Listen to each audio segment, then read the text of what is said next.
Julho de 1987, Londres. No meio de uma tarde clara de verão, um dos maiores roubos da história britânica acontece sem túnel e sem explosivos. Começa com dois homens bem vestidos pedindo, com toda a educação do mundo, para alugar um cofre. Quando eles saem pela porta, o cofre forte, embaixo de uma rua tranquila de Knightsbridge, está vazio, e algumas estimativas falam em até 60 milhões de libras. E o homem que planejou tudo poderia ter desaparecido para sempre, rico e livre, num lugar onde ninguém jamais o encontraria. Em vez disso, poucas semanas depois, ele voltou, por um carro. Imagine a cena que a polícia encontrou. Uma câmara forte embaixo de uma rua movimentada, lacrada por horas. Fileira após fileira de caixas de metal arrancadas, com as portinhas penduradas como dentes quebrados. O chão coberto pelos restos dos segredos de outras pessoas, estojos de joias vazios, papéis jogados, sobras de uma fortuna que foi limpa até o fim. E no meio de tudo aquilo, uma pequena marca escura que ninguém notou no começo. Um pouco de sangue. O tipo de coisa que se limparia sem pensar duas vezes. Aquela marca valeria mais para a polícia do que todas as caixas destruídas daquela sala, porque carregavam um nome. Os ladrões levaram uma fortuna e não deixaram quase nada atrás. Quase. Se você gosta de assaltos reais contados como aconteceram de verdade e não na versão arrumada dos filmes, se inscreve no canal. E fica logo uma pergunta para carregar até o fim. Para que serve o crime perfeito se o criminoso não resiste à única coisa que o entrega? Porque essa não é a história de um homem pego por criminosos melhores ou por policiais mais espertos. É a história de um homem que venceu todos, que realmente executou aquilo que não deveria ser possível, que teve o prêmio inteiro nas mãos e um caminho limpo para desaparecer de vez, e que ainda assim esticou o braço de volta para pegar um brinquedo. Todo assalto termina com um crime. Esse termina com um defeito de caráter. Mas, para entender como, é preciso voltar. Não até o cofre, até o homem. E durante quase toda a história, ele não tem nome. É só o Playboy. Imagine ele antes de tudo isso. Não um bandido de olhar vazio escondido nas sombras. O oposto.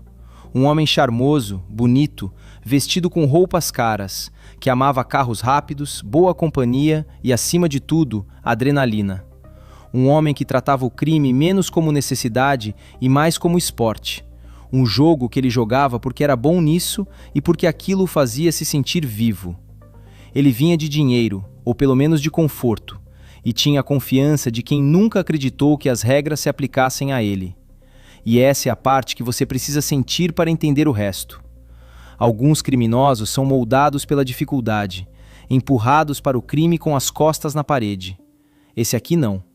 Ele tinha opções, podia ter levado uma vida comum e respeitável. Escolheu o perigo, uma vez depois da outra, porque era a única coisa que o fazia se sentir realmente acordado. Ele olhava um cofre trancado como outras pessoas olham uma montanha, não como ameaça, mas como convite. Algo a ser conquistado só para provar, mais uma vez, que ele era especial.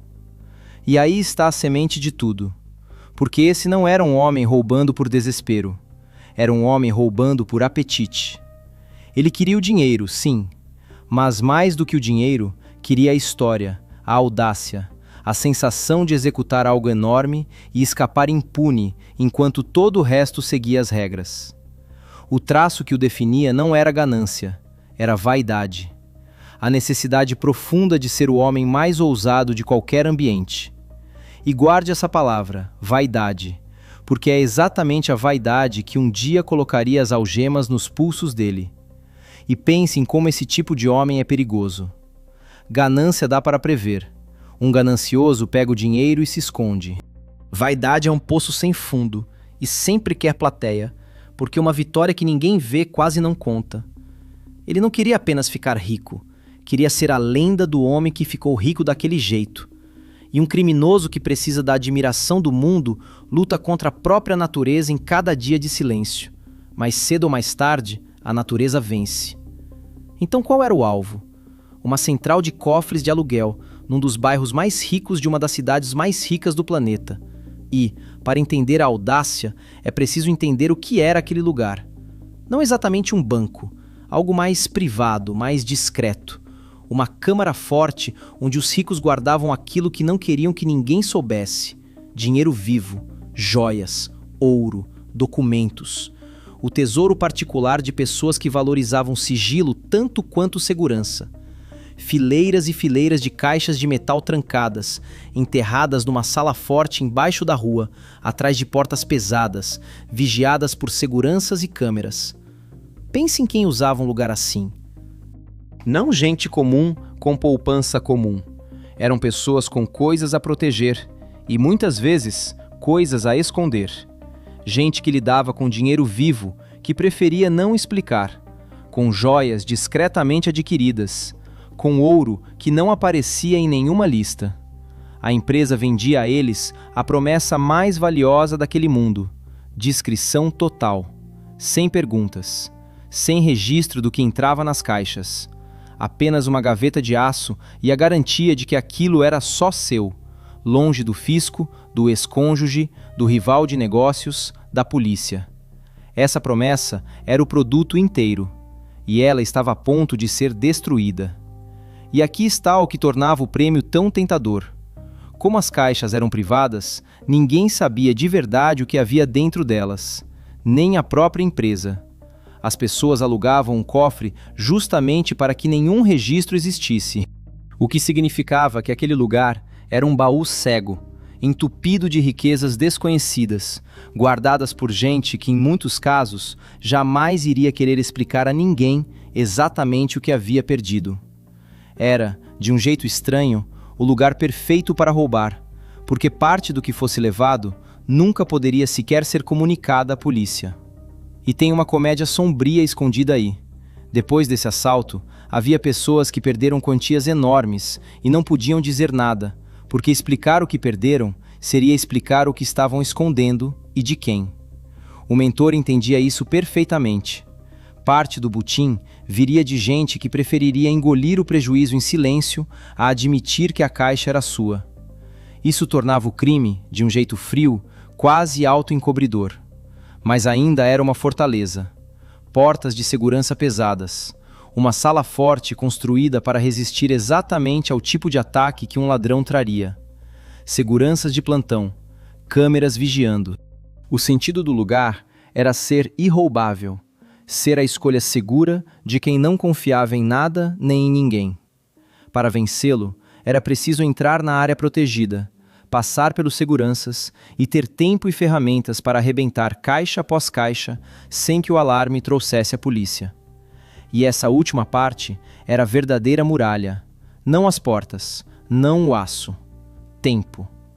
Porque arrebentar dezenas de caixas metálicas é trabalho barulhento, lento e físico, e leva horas.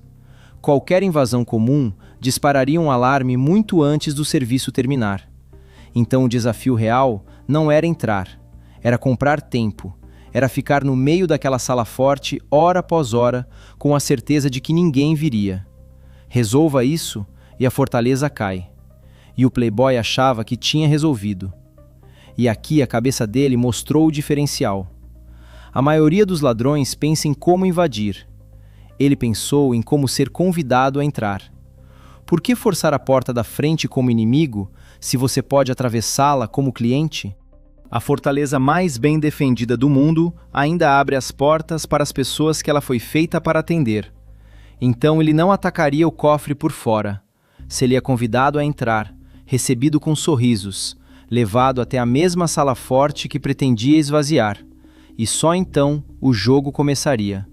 Isso era paciente e teatral, obra de um homem que entendeu que a porta mais forte do mundo é inútil contra uma ameaça que foi gentilmente conduzida para o outro lado dela. O plano não era derrotar a segurança, era torná-la irrelevante pelo simples truque de já estar dentro dela, bem recebido, antes que alguém percebesse que havia um assalto em andamento. Foi menos uma invasão e mais um sequestro do negócio, de dentro para fora. Mas nenhum plano assim se faz com um homem só. Ele precisava de uma equipe, e aqui a história se mantém pequena e fechada de propósito. Havia um parceiro de confiança, um segundo homem para entrar ao lado dele e ajudar a dominar o ambiente nos primeiros segundos decisivos. E havia mais mãos esperando, chamadas depois que o local estivesse seguro, para o trabalho pesado de arrebentar dezenas de caixas rápido. Cada um é conhecido apenas pela função: o parceiro, a força, os homens que carregariam a fortuna para fora. Um círculo pequeno, porque o playboy entendia pelo menos uma regra do crime, mesmo que fosse esquecer outra mais importante: quanto menos gente sabe, menos gente pode falar. Uma equipe assim funciona com confiança e sangue frio. Se os funcionários entrassem em pânico, se alguém alcançasse um alarme, se um integrante congelasse, tudo desabaria em caos e sirenes. O mentor precisava de gente capaz de passar de educada a ameaçadora num piscar de olhos, e depois encarar a labuta suada do trabalho de verdade. Ele apostava a própria liberdade nos nervos deles. E, por uma tarde, os nervos aguentaram. Foi depois, quando a pressão passou e o dinheiro ficou real, que as coisas ficaram perigosas. Então, como se rouba uma fortaleza sendo convidado a entrar? O plano era elegante e frio. Entrar em horário comercial, bem vestido, sem chamar atenção, apenas mais um cliente rico querendo alugar um cofre. Pedir para ver as instalações como qualquer cliente cuidadoso faria. Ser levado para dentro da primeira linha de segurança, até a área onde as defesas de verdade não significavam nada, porque você já estava dentro delas. E, num instante, largar a encenação, sacar as armas, dominar os funcionários antes que alguém acione um alarme ou faça uma ligação, trancar as portas, pendurar um aviso para manter novos clientes longe, e transformar um negócio em funcionamento numa cena de crime lacrada, com todo o tempo do mundo para trabalhar. Esse foi o golpe de mestre, o aviso na porta, um papel dizendo que o lugar estava fechado, do tipo pelo qual você passa todos os dias sem olhar. Mas aquele avisinho era a solução inteira para o problema do tempo. Com os funcionários dominados lá dentro e o cartaz virado para a rua, o assalto podia acontecer em calma total. Quem passava via a porta fechada e seguia em frente, sem imaginar que a poucos metros uma fortaleza estava sendo esvaziada caixa por caixa. O disfarce não era uma máscara, era normalidade. Essa era a genialidade da coisa. A segurança foi construída para manter gente perigosa do lado de fora. Nunca foi construída para lidar com gente perigosa que já tinha sido recebida com sorrisos e agora estava no meio dela, com as portas trancadas por dentro. Então chega o dia. Uma tarde de verão, comum em tudo. O playboy entra com o parceiro, calmo, sorridente, a imagem de um cliente de dinheiro. Eles perguntam sobre alugar uma caixa. São levados para dentro, passam o balcão, entram na área protegida, exatamente como planejado.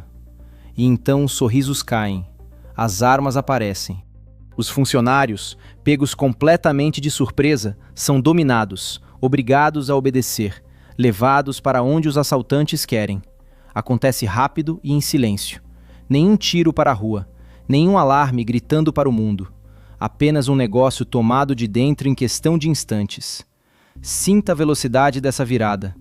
Num segundo, 2 clientes educados fazendo perguntas comuns. No seguinte, uma sala dominada e funcionários paralisados. Aquele era o momento mais perigoso do plano. Se desse certo, o resto era só trabalho. Se desse errado, era tiro, alarme e desastre. E o playboy atravessou aquele instante sem hesitação, sem um movimento perdido. Eles lacram o lugar. Um aviso vai para a porta para dispensar quem aparecer. E agora, trancados dentro do cofre com os funcionários sob controle, começa o trabalho de verdade. O resto da equipe entra, e eles partem para cima das caixas. Essa é a parte central, então imagine.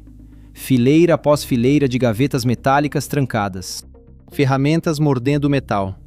O guincho das caixas sendo forçadas, uma depois da outra, depois da outra. Dentro delas, as fortunas privadas dos ricos se derramando. Maços de dinheiro em várias moedas, joias, ouro, relógios. O brilho de coisas que as pessoas esconderam ali exatamente porque ninguém imaginaria que aquele lugar podia ser roubado. A equipe trabalha rápido, sacolas enchendo, a pilha crescendo. Caixa após caixa arrebentada, esvaziada, jogada de lado. E o relógio correndo, porque nem a preparação perfeita dura para sempre. Pense no que saiu daquelas caixas. Rolos de cédulas, anéis e colares soltos refletindo a luz. Ouro pesado e frio na mão. Relógios que valiam mais do que a casa da maioria das pessoas. A riqueza escondida de centenas de pessoas discretas, arrastada para fora de uma vez e jogada dentro de sacolas. E, em algum ponto daquela loucura de metal e dinheiro, o playboy cometeu o pequeno erro que acabaria com tudo. Ele cortou a mão. Uma coisinha. Um pouco de sangue. Uma marca deixada no meio do caos, numa superfície entre 1000 superfícies. Naquele momento, não significava nada. Havia dinheiro demais, movimento demais, triunfo demais para notar uma pequena marca vermelha nos escombros da câmara forte. Mas aquela marca era uma assinatura, e ela ficaria ali, esperando, muito depois de o dinheiro ter ido embora. E essa é a ironia cruel no coração da história. Tudo no plano tinha sido desenhado para não deixar rastro de identidade. Nenhum nome dado, nenhum registro guardado. Rostos que ficariam embaçados na memória de testemunhas abaladas. E então, o próprio corpo do mentor o traiu. Não uma testemunha, não uma câmera, não um delator. O próprio sangue dele, carregando aquilo que nenhum disfarce esconde.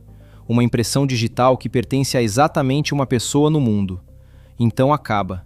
As sacolas estão cheias.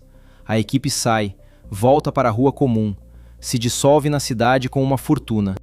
Atrás deles, um cofre lacrado, uma fileira de caixas destruídas, funcionários dominados e abalados, e uma cena que deixaria a polícia sem palavras quando finalmente conseguisse entrar. O assalto tinha dado certo. A fortuna, que alguns estimaram em até 60 milhões de libras, embora o valor real nunca vá ser conhecido, porque boa parte do que estava naquelas caixas nunca foi declarada, simplesmente havia desaparecido. Por um momento, foi o crime perfeito. O playboy tinha dinheiro incontável, o mundo aos pés, e a sensação inebriante de ser o homem que fez o impossível em plena luz do dia e saiu limpo. E, por um tempo, aquela sensação era merecida. O dinheiro era real, a fuga foi limpa. O mundo acordou com manchete sobre um roubo estarrecedor, e o responsável podia ler sobre a própria lenda tomando forma. Esse é o auge da história, o ponto em que, se ele fosse um homem um pouco diferente, tudo terminaria em triunfo. Bastava não fazer nada. Ficar longe, ficar quieto, deixar a lenda crescer enquanto ele desaparecia numa distância anônima. A coisa mais difícil do mundo para um homem como ele. Aqui está o que quase todo mundo entende errado num caso assim. As pessoas imaginam que o ladrão é pego porque a polícia é brilhante, porque algum detetive genial pensa mais rápido do que ele. Às vezes é verdade, mas, muitas vezes, é mais simples e mais humano. O playboy não foi derrubado por uma mente superior do outro lado. Foi derrubado por si mesmo. Por aquela gota de sangue e por algo ainda mais difícil de explicar. O fato de que ele não suportava abandonar a vida antiga. A polícia fez bem o seu trabalho, com paciência e rigor. Mas não precisou superá-lo num duelo de mentes. Ele entregou o fio de bandeja, primeiro com uma gota de sangue e depois com a própria incapacidade de largar o passado. O caso foi resolvido pelo caráter de um homem, derrotado pelas partes de si mesmo que nunca conseguiu desligar. Porque, depois de um roubo daqueles, existe só uma jogada inteligente: desaparecer.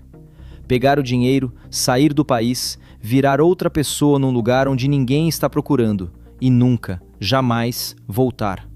E, no começo, foi exatamente o que ele fez. Foi embora. Se estabeleceu longe, num lugar quente e distante, com dinheiro de sobra e uma vida nova esperando. Ele tinha escapado. Bastava continuar longe. E pense em quanta coisa estava a favor dele. Dinheiro para viver como rei o resto da vida. Um oceano entre ele e a cena do crime. Um começo novo, num lugar com sol e ninguém fazendo perguntas. A maioria dos homens que executam grande roubo é pega porque o dinheiro acaba, porque fala demais ou porque confia na pessoa errada. Ele não tinha nenhum desses problemas. O único inimigo que restava era a própria inquietação, a sensação de que uma vida sem as emoções antigas e a plateia antiga não era realmente uma vida. Mas ele não conseguiu, porque em Londres havia algo que ele amava quase tanto quanto a liberdade: um carro. E não um carro qualquer, uma Ferrari, vermelha, baixa e rápida. O tipo de máquina que era menos uma posse e mais um pedaço de quem ele acreditava ser. Para um homem cuja identidade inteira se apoiava em ostentação, velocidade e ser visto, deixar aquele carro para trás era impensável. Não bastava ser rico e livre longe de tudo. Ele queria que a vida antiga fosse com ele. Queria o carro. E é preciso entender o que o carro significava para medir a loucura daquela escolha. Para ele, aquela Ferrari era um espelho, a prova física de quem acreditava ser. Rápido, perigoso, intocável. Um homem escondido em silêncio num país distante não era o homem que ele via naquele carro. Deixar a Ferrari era como perder a si mesmo. E foi assim que a decisão mais imprudente imaginável começou a parecer quase razoável. Porque qual era o sentido de todo aquele dinheiro se ele não pudesse ser, em voz alta, o homem que arriscou tudo para continuar sendo? E é aqui que tudo desmorona. Porque, enquanto ele sonhava com a Ferrari, a polícia fazia o trabalho lento e paciente que resolve casos de verdade. Tinham a cena, tinham o cofre destruído, e tinham aquela pequena marca de sangue, aquela impressão digital deixada no caos. Analisaram, compararam, e um nome voltou, um nome já conhecido da polícia, um homem com histórico, charmoso, caro e imprudente, que encaixava perfeitamente no crime. Toda a estrutura imensa do crime perfeito, meses de planejamento, uma execução impecável, uma fuga limpa, desabou por causa de uma marca de sangue do tamanho de uma moeda. Nenhuma confissão dramática, nenhum tiroteio. Apenas trabalho forense paciente, uma impressão coletada, uma correspondência nos arquivos, e de repente, uma lenda sem rosto tem um nome. A fortaleza não o venceu, a distância não o venceu. Um corte descuidado tinha feito todo o serviço em silêncio. Quando a impressão digital voltou e o cerco se fechou, ele foi identificado como Valerio Vitsei, o italiano que transformou uma visita educada de tarde em um dos maiores roubos que a Grã-Bretanha já tinha visto. Durante a história toda ele foi um papel, o cliente charmoso, o playboy. Agora é um nome numa página, uma ficha de digitais sob a lâmpada, um rosto num jornal. A lenda tem uma pessoa dentro dela, e essa pessoa pode ser encontrada, seguida, presa. Tudo que o tornava um fantasma foi desfeito por algumas linhas de pele marcadas no próprio sangue dele. Então a polícia sabia quem procurar. E veio a parte que transforma o caso quase numa fábula. Porque Valerio Vitsei, seguro, livre e longe, voltou. Retornou a Londres para providenciar o envio da sua amada Ferrari, para que a vida nova tivesse o carro antigo dentro dela. Ele não conseguiu ficar longe, e a polícia, que a essa altura já vigiava, estava pronta. Enquanto ele dirigia pela cidade, com a liberdade contada em minutos, a armadilha fechou. Carros o cercaram. Acabou. O homem que entrou num cofre e levou uma fortuna foi arrancado do trânsito e preso porque não suportava perder um carro. Pare no quanto isso é absurdo e humano ao mesmo tempo. Um homem que driblou um dos cofres mais seguros do país e escapou limpo, derrubado não por um rival, não por uma traição, não pela genialidade da lei, mas pela recusa em abandonar um carro. A polícia não precisou caçá-lo pelo mundo. Bastou esperar ao lado da coisa que ele amava, sabendo que um homem como aquele sempre voltaria para buscá-la. Pense no que o traço fatal dele custou. A vaidade que o deixou ousado o bastante para entrar naquele cofre sorrindo é a mesma vaidade que o arrastou de volta pela Ferrari. A necessidade de ser o homem ostensivo com o carro rápido, de manter a imagem intacta, foi mais forte do que o instinto de sobrevivência. Ele venceu a fortaleza, venceu as probabilidades. A única coisa que não conseguiu vencer foi ele mesmo. Ele conseguia vencer o aço, os seguranças, as câmeras, as fechaduras e a própria impossibilidade da coisa. Mas não conseguia ficar parado. Não conseguia ser pequeno. não conseguia abandonar a imagem de si mesmo que fazia todo o risco valer a pena. O cofre tinha uma porta que ele atravessou. A própria vaidade, não. E a queda foi pesada. Valério Vicei foi julgado e condenado pelo roubo, e sentenciado a um longo período atrás das grades, uma pena de muitos anos. Integrantes da equipe também foram presos. O playboy charmoso que vivia de velocidade e espetáculo trocou a estrada aberta por uma cela trancada. Relatos dizem que, mesmo ali, mesmo pego, ele manteve a pose de showman, sem arrependimento, quase orgulhoso do que tinha feito, como se a audácia em si valesse o preço. E talvez para ele valesse mesmo. Para um homem construído daquele jeito, uma vida tranquila e esquecida poderia ser um castigo pior do que qualquer cela. Ele quis ser extraordinário, e pela própria medida estranha dele, conseguiu. Para nós, parece um homem jogando a vida fora por um carro e uma emoção. Para ele, talvez fosse a única vida que valia a pena, vivida nos seus termos, até o momento em que esses termos acabaram. E aqui, a história dá sua última virada sombria. Porque o caso dele não terminou em silêncio numa cela. Anos depois, após ser transferido para cumprir pena no próprio país, e enquanto estava fora sob alguma forma de regime supervisionado, Valério Vicei morreu como viveu, num surto de violência e velocidade. Relatos dizem que ele foi morto em um confronto armado com a polícia. Os detalhes são discutidos, mas o desfecho não. O homem que não conseguia se afastar do perigo, nem da própria lenda, teve um fim violento, ainda perseguindo a mesma emoção que definiu a vida dele. Existe uma lógica dura nisso. Um homem que precisava de perigo para se sentir vivo, nunca iria se dissolver numa velhice tranquila. A mesma fome que o levou para dentro daquele cofre e o arrastou de volta pela Ferrari, nunca foi desligada. Era o motor de tudo, e um motor assim roda até se despedaçar. Os detalhes desse capítulo final são discutidos, e não vamos fingir que sabemos mais do que os registros mostram.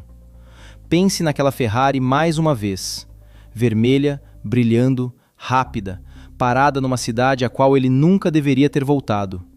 Ele tinha o crime perfeito, tinha o dinheiro e a liberdade para desaparecer de vez. E jogou tudo fora, não por amor, não por vingança, mas por um carro e pela imagem de si mesmo que aquele carro carregava. Esse é o resumo da história inteira.